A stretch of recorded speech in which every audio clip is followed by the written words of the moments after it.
ओम नमो भगवते वासुदेवाय नमः। दोस्तों, आज के वीडियो में आप निर्जला एकादशी व्रत कब है, निर्जला एकादशी व्रत का शुभ मुहूर्त, पारण समय और निर्जला एकादशी पर भगवान विष्णु को कौन से 3 भोग लगाएं जिससे श्री हरि होंगे प्रसन्न, और निर्जला एकादशी पूजा के नियम और पूजा विधि और अंत में व्रत कथा के बारे में जानेंगे। दोस्तों, वीडियो शुरू करने से पहले आप सभी से अनुरोध है, जो लोग चैनल में नए हो वह वीडियो को लाइक कर चैनल को सब्सक्राइब अवश्य कर लें। सनातन धर्म में निर्जला एकादशी का व्रत बहुत फलदायी माना जाता है। इस दिन लोग भगवान विष्णु और देवी लक्ष्मी की पूजा करते हैं। इस साल निर्जला एकादशी का व्रत 18 जून दिन मंगलवार को है। उस दिन व्रत रखते हैं जिसमें अन्न और जल का त्याग किया जाता है। निर्जला का अर्थ ही है कि बिना जल के। निर्जला एकादशी का अर्थ हुआ वह व्रत जिसमें अन्न और जल का त्याग किया जाए। ऐसा माना जाता है कि जो साधक इस दिन उपवास रखते हैं और भगवान विष्णु की विधि पूर्वक पूजा अर्चना करते हैं, उनका जीवन सदैव सुखी रहता है, साथ ही पापों का नाश होता है। और निर्जला एकादशी की व्रत कथा सुनते हैं। निर्जला एकादशी का व्रत रखने वाला मोक्ष प्राप्त करता है।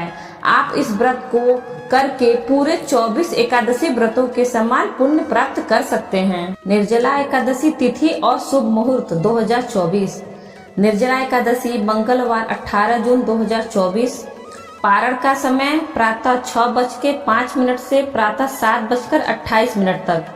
एकादशी तिथि की शुरुआत 17 जून 2024 को प्रातः 4:43 पर। एकादशी तिथि समाप्त 18 जून 2024 को प्रातः 6:24 पर। निर्जला एकादशी पर लगाएं ये 3 भोग।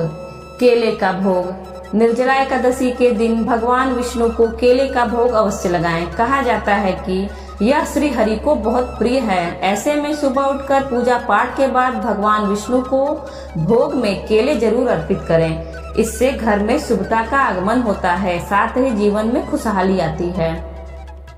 पीली मिठाई का भोग। निर्जला एकादशी के दिन भगवान विष्णु को पूजा में पीली मिठाई का भोग जरूर शामिल करें।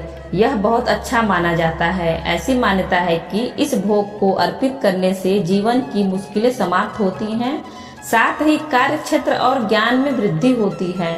इसके अलावा व्यक्ति की सभी मनोकामनाएं पूरी होती हैं। पंजीरी का भोग। निर्जला एकादशी पर नारायण को पंजीरी का भोग अवश्य लगाना चाहिए, क्योंकि यह उनका प्रिय भोग है। ऐसा माना जाता है कि जो लोग इस शुभ अवसर पर यह भोग अर्पित करते हैं, उनके सभी कार्य बनते हैं, साथ ही माता लक्ष्मी की कृपा बनती है। इसके साथ ही पापों का नाश होता है। निर्जला एकादशी के नियम और पूजा विधि। इस दिन आपको स्वच्छ रहना चाहिए और स्वच्छ कपड़े पहनने चाहिए। निर्जला एकादशी के दिन सुबह स्नान करके सूर्य देव को अर्घ्य दें। इसके बाद पीले वस्त्र पहने और भगवान विष्णु की पूजा करें और व्रत का संकल्प लें। निर्जला एकादशी के दिन जल ग्रहण नहीं करना चाहिए, क्योंकि इस व्रत में जल पीना वर्जित माना जाता है। पूजा समाप्ति के बाद ही जल ग्रहण करें। इस व्रत को सच्चे हृदय से करना चाहिए। इस दिन चावल खाना या बनाना वर्जित माना गया है। इस दिन भगवान विष्णु को तुलसी अवश्य अर्पित करनी चाहिए और इस व्रत में दान दक्षिणा का विशेष ध्यान रखें।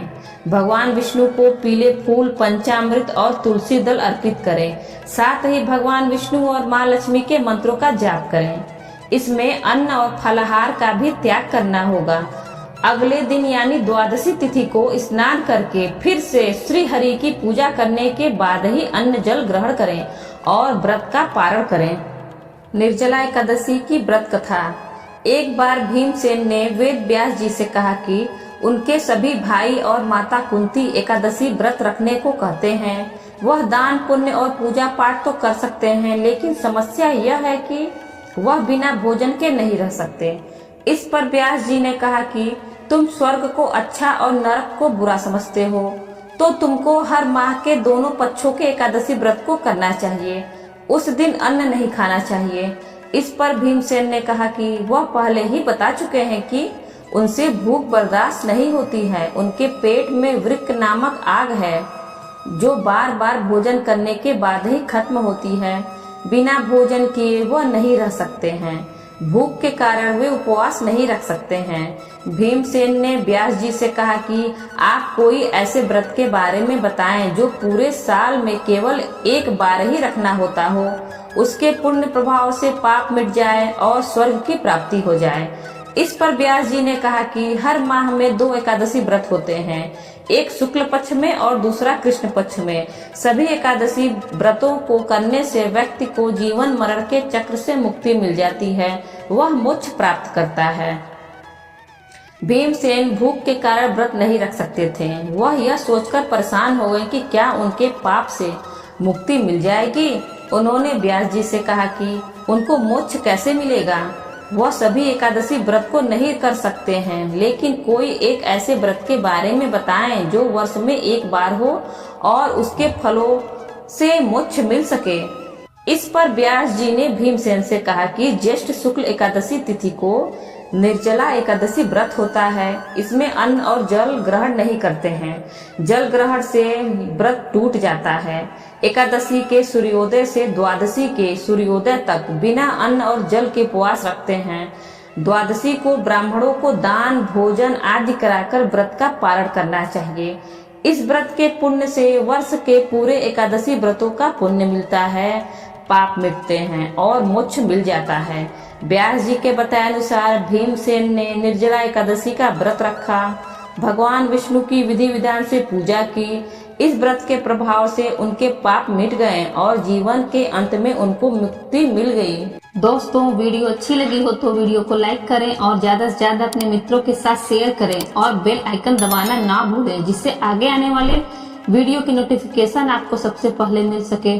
और इसी तरह के वीडियो देखने के लिए हमारे चैनल हिंदी कहानी नई पुरानी को सब्सक्राइब करें। धन्यवाद।